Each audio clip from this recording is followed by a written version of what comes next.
Assalamualaikum warahmatullahi wabarakatuh. Selamat siang rekan-rekan semua. Pada pertemuan kali ini saya akan membahas materi tentang session ya. Nah, jadi di sini materi session ini ya, ini untuk pertemuan yang ke-10. Nah, nanti biasanya session itu akan dimasukkan di bagian login untuk sebuah halaman web ya. Jadi di sini materi session ini didukung untuk memberikan materi perkuliahan yang berikutnya, yaitu tentang upload ya. Jadi untuk hasil pembelajaran nanti harapannya mahasiswa dapat mengimplementasikan session ya pada sebuah halaman web. Oke, sebelum kita masuk ke session, mungkin ada beberapa jenis session yang perlu teman-teman ketahui ya. Ada kode emitter, yaitu ada session data, dan kemudian ada flash data. Nah, apa sih yang membedakan dari kedua session ini ya? Jadi kalau session data itu, kalau kita sudah membuat session ya, nah kemudian kita melakukan request ya, memanggil. Nah ini session itu bisa digunakan, bisa kita panggil ya, meskipun kita berada di dalam halaman web yang lain, maksud saya di halaman tab yang lain ya. Nah kemudian session itu tidak akan pernah terhapus sebelum ya, jadi sebelum pengguna itu menghapus session tersebut atau session itu telah habis. Jadi session itu bisa habis apabila kita misalkan mengoperasikan komputer, kita masuk halaman web, login, nah dalam waktu 40 menit atau 1 jam itu kita tidak menggunakan komputer itu, nah maka otomatis dia akan logout sendiri. Nah itu yang dimaksud dengan sesinya habis. Nah kemudian yang kalau dihapus oleh pengguna berarti kalau kita itu logout. Nah beda lagi. Nah sekarang yang membedakan dengan flash data ya, session pada flash data itu, jadi waktu kita membuat session, nah, kemudian saat itu juga nama session itu kita panggil. Nah kemudian setelah kita panggil, kita masuk ke halaman yang lain. Nah ini maka secara otomatis session ini akan hilang, akan terhapus ya. Ini biasanya kalau kita itu menggunakannya dalam validasi untuk form inputan itu ya. Nah ini jadi cara kerja session ya, kira-kira seperti ini ya Bapak Ibu ya. Waktu kita login ya, nanti session akan dibuat apabila login itu benar. Nah setelah session itu dibuat, session itu akan kita gunakan di dalam halaman web. Nah ini. Terus bagaimana cara mengaktifkan session, cara menggunakan session ya? Sebelum kita menggunakan session, maka library-nya harus kita aktifkan. Kita bisa melalui controller ya. Kalau melewati controller, melalui controller kita bisa memanggilnya dengan cara list load library session ya pada controllernya. Kemudian kalau kita ingin load secara otomatis, jadi kita bisa melakukan pengaturan pada config autoload ya. Kemudian pada autoload library, nah nanti pada ada arraynya, sessionnya kita panggil namanya session. Oke, seperti itu ya Bapak Ibu ya. Nah sebagai contoh kita akan membuat sebuah form login ya. Kemudian setelah login nanti kita akan menggunakan session ini. Nah di sini kita akan menuliskan membuat session. Kalau loginnya berhasil, dia sessionnya akan kita create. Nah setelah kita create, kemudian akan kita tampilkan di halaman ini. Nah Doni Kumarajati ini. Nah ini kita memanggil nama session. Nah, pertama kan kita memasukkan username dan passwordnya. Kita kan tidak pernah memasukkan nama, tapi kenapa di sini namanya bisa keluar? Nah itulah salah satu kegunaan dari session. Nah sebelum kita membuat session ya, kita membuat session login tadi, ada beberapa hal yang harus kita ketahui tentang coordinator ya. Konsepnya yaitu MVC, model view controller. Nah jadi di sini nanti kita akan membuat beberapa controller, view, dan model. Yang pertama ya, nanti kita akan membuat halaman login dulu, halaman login, kemudian nanti halaman selamat datang itu yang ucapan tadi ya. Nah kemudian nanti kita akan membuat sebuah model, namanya model login. Nah model login ini akan di bawahnya kan ada metode. kita akan membuat metode baru namanya cek username password. Jadi ini untuk memvalidasi username yang password yang kita cari melalui halaman login tadi ada apa tidak. Nah itu kalau ada berarti dia bisa masuk ke halaman beranda, kalau tidak ya dia akan kembali lagi ke halaman login atau akan muncul validasi seperti itu. Nah di dalam view dan model ini akan dikontrol oleh controller. Nah di sini nanti kita akan membuat dua buah controller ya, yaitu controller login dan controller user. Controller login nanti untuk mengolah halaman login dan juga nanti untuk mengecek, untuk mengulang waktu kita mau masuk ke halaman user. Nah kalau kita sudah bisa masuk ke halaman user, nanti akan diarahkan ke sini, ke kontrol user ini. Nah di dalamnya ada index, jadi langsung diarahkan di sini. Nah di dalam halaman login ya, silahkan nanti diperhatikan. Nah ini di sini kita membuat HTML-nya. Nah di sini ada fungsi-fungsi ajaknya ya. Ada beberapa yang perlu diperhatikan yang saya kotak-kotak ini ya. Jadi di sini ada edit form ini berarti kan dia memanggil nama formnya ini. Kemudian di sini ada button on click login. Di sini berarti kan kita memanggil nama function loginnya ini.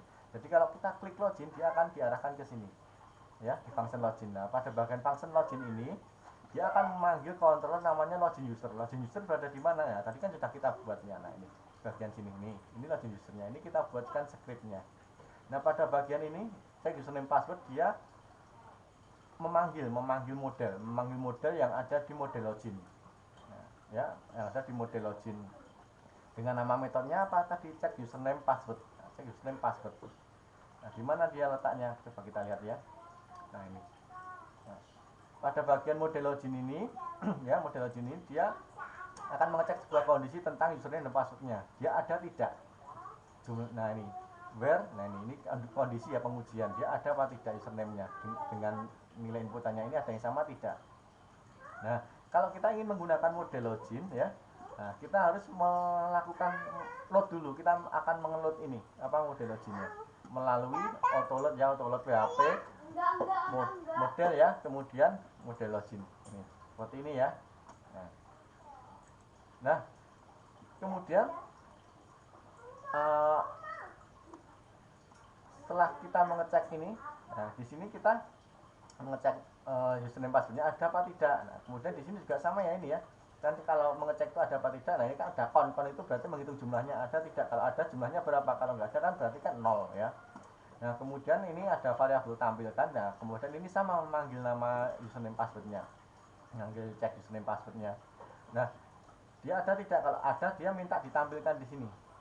Jika tampil jika ada dia ditampilkan di sini. Tapi kalau nggak ada ya sudah nggak usah ya, berarti nanti tetap nggak bisa login ya. Jadi nanti validasinya sebenarnya bisa di sini. Nah pada bagian ini kita menampilkan data yang ada tadi ya, yang ada untuk dengan memberikan sebuah nama variabel yang baru, kemudian kita menampilkan datanya. Nah ini diberi nama variabel yang baru ini ya, id mahasiswa, id username, id $password, $name mahasiswa. Nah dari sini kita kemudian akan membuat sebuah session. Nah ini ya kata kunci sessionnya. Jadi ya sebelah kiri ini adalah nama sessionnya, dan sebelah kanan ini variabel yang ada dari atas ini.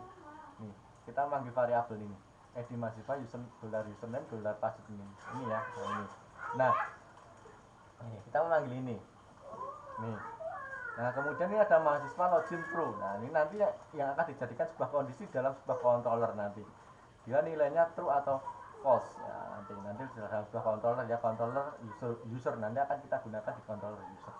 Nah, ini yang halaman login tadi. Nah jadi untuk menampilkan halaman login ini, nah berarti kan kita membutuhkan controllernya melalui apa nih, halaman index nih, halaman controller login index ini.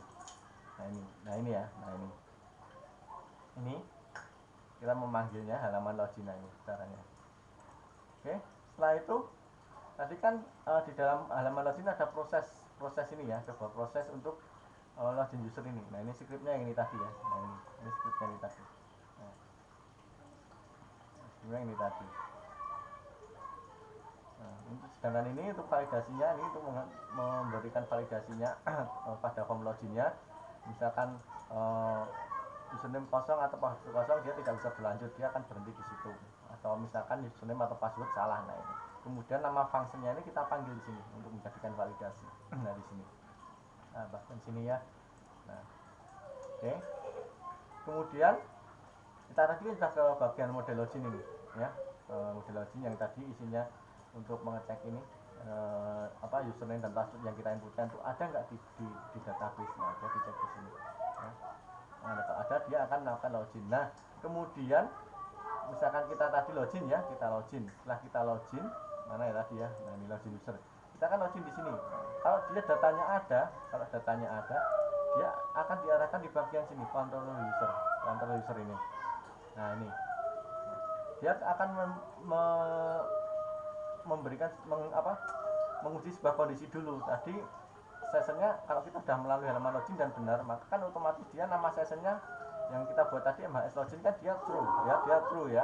Nah, di sini kita akan membuat sebuah kondisi tentang ini variabel sessionnya ini. Nah, jika variabel sessionnya dia false, maka dia akan arahkan lagi ke halaman login. Tapi kalau dia bernilai benar, dia akan lari ke halaman index ini. Nah, index ini apa? Index ini yang tadi halaman untuk selamat datang ini tadi. Nah, halaman selamat datang. Nah, ini scriptnya seperti ini ya. Ini halaman selamat datang ya. Nah, ini selamat datang. Nah, ini scriptnya ini. Nah, di sini coba diperhatikan ya. Di sini namanya ini ada user data ini ya. Ini session user data. Nama mahasiswa, berarti dia ini memanggil session dengan nama mahasiswa. Tadi kan kita sudah membuat session ya, ada nama mahasiswa, ada MHS login, ada name, ada nama mahasiswa. Nah itu, nah ini kita panggil. Nanti kalau misalkan kita run, nanti hasilnya akan seperti ini, dia akan keluar namanya. Nah setelah itu ya, tadi kan kita berbicara tentang session ya. Sesi itu tidak akan session di dalam session datanya tidak akan hilang ya, tidak akan terhapus selama waktu sesinya belum habis dan belum dihapus oleh pengguna. Nah, sekarang kita akan membuat sesi untuk menghapus kita akan membuat sebuah metode untuk menghapus sesi ya. Sesi itu akan kita hapus di mana? Nah, nanti akan kita letakkan di sini.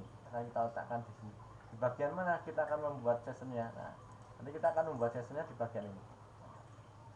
Nah, ini ya, ini session keluarnya. Jadi di sini ini adalah script untuk menghapus nama session. Ini session user data, ini unset user data. Nah, ini ya, Kemudian pada bagian ini ya, session data, ini session ses data ini, destroy ini. Nah, ini berarti menghapus keseluruhan. Nah, menghapus keseluruhan. Kalau ini kan menghapus satu-satu, ini menghapus keseluruhan. Kalau kita menggunakan ini, kita tidak usah menggunakan ini. Ya. Tapi resikonya kalau misalkan kita mempunyai program ya dengan menggunakan sama-sama CI, ya, otomatis nanti program hasilnya program A itu sudah login, program B login. Kemudian kita menggunakan this session ses destroy. Nah, maka otomatis yang program A, program B, program C tadi otomatis dia akan logout semua. Nah, ini ya. Tapi kalau kita menggunakan ini cukup nama sesinya saja, nggak masalah, bisa ya. Itu ya. Oke. Nah, ini kita letakkan di sini. Oke. Seperti itu penjelasan yang bisa saya berikan. Misalkan ada pertanyaan, monggo. Baik, terima kasih. Jika ada pertanyaan, maka perkuliahan pada siang hari ini saya tutup. Assalamualaikum warahmatullahi wabarakatuh.